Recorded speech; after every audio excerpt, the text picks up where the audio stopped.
"Hi ma, happy birthday. Na-surprise ka ba sa kalokohan namin magkakapatid?"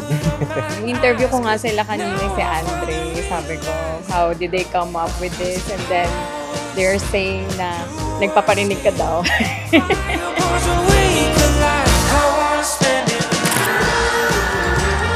Happy birthday!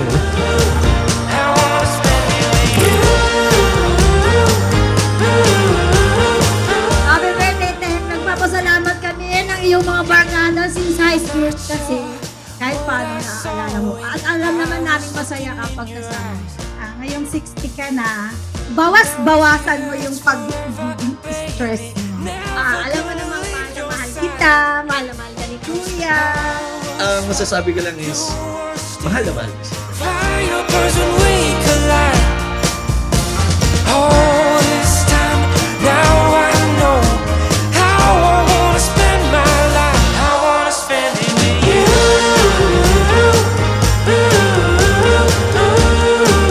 Our mom, on behalf of my siblings, would like to thank you for everything you've done for us.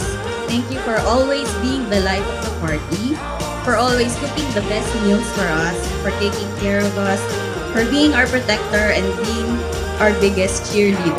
And finally, for being the best mom for us. Thank you for being you, and we are honored to be here. We wish you many more years, good health, joy, and laughter.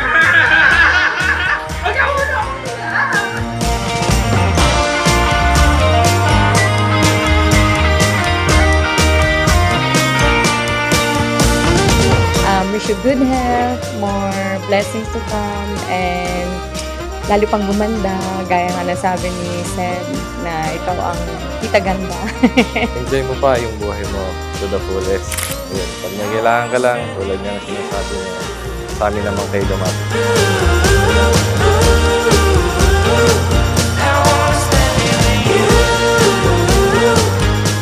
60 years na akong nabubuhay.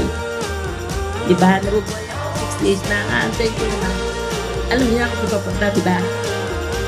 Hirap ako pag naisip ko yung mga anak ko. At paano sila pag wala na kami, diba?